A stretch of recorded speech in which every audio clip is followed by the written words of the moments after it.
napadpad sa GMA, ibig sabihin, have you dream of putting your foot?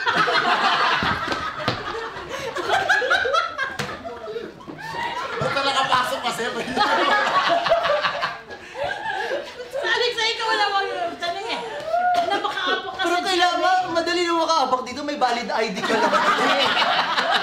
Tama ka naman. Ayan nga. Balik ka lang. Ang haba ng tanong mo. Ano ba yung tanong natin? Ayan, tapos may... Balik ID ka lang. Oo, yun. Hindi, yun na. Ano? Eto na. Wait, isa-isa. Isa-isa. O sige, sagutin mo na nga lahat. Ikaw. Basahin mo na, sagutin mo. Gusto mo nga, basahin mo. Eto na. Ang tanong ay, ano daw? Welcome to GM. Ano tanong? Taka ba? Ako na lang. Na-imagine mo bang napadpad ka Oo. dito na itinuring ka talagang celebrity? Oo. May pelikula ka, naging magazine cover. Oh, yan ka muna. Ganyan muna. Okay. Yes lang yan ang sagot. Yes. No. Oh. Dahil... Yun lang. Nag-anuhan tayo, di ba? Tapos yun lang sagot ko. Kaya nga. Wait lang, hinga lang ako ng slide. Wait, tubig muna. Okay. Water. Hindi, okay. Akin to. Okay lang, parehas lang naman ang tayo ng hilingay eh. Oo nga, actually. Naamoy niyo? Actually, hindi. Like, hindi ko talaga siya in-imagine. Kasi, Dahil... simula nung nag-influencer ako, sabi ko, parang hanggang internet lang po. Parang ganon. Ganon yung atake. Tapos ngayon, nagkaroon ako ng mga, like, yung mga gigs na, hindi ko in-imagine na makukuha ko noon. Hanggang sa, ayun na nga, nagkaroon ng offer sa mga movie, hanggang sa napunta ako dito sa GMA, sa Balota. Like, super, kahit hindi ako sparkle, super thankful ako sa GMA. Wow. Ang dami nilang binigay sa akin na opportunity. Sa totoong buhay lang, ang daming opportunity yung binigay nila sa akin. Wow, congratulations.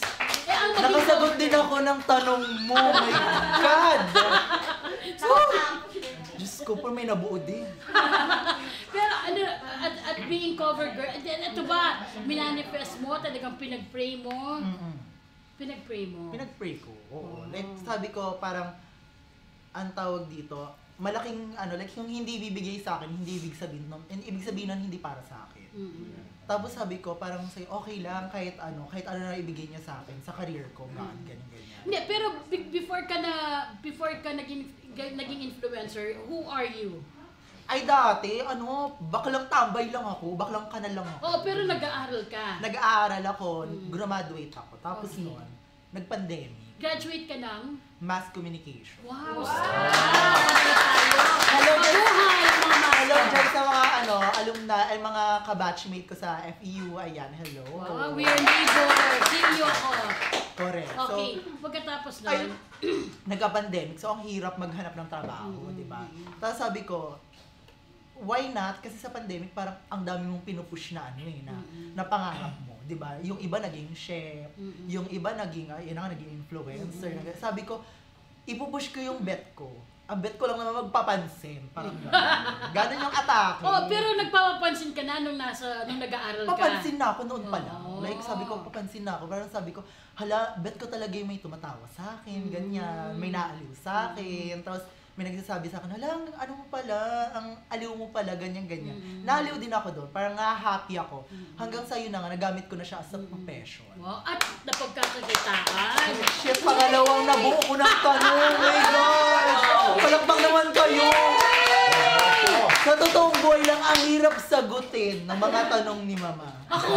Yes. Ano ka ba?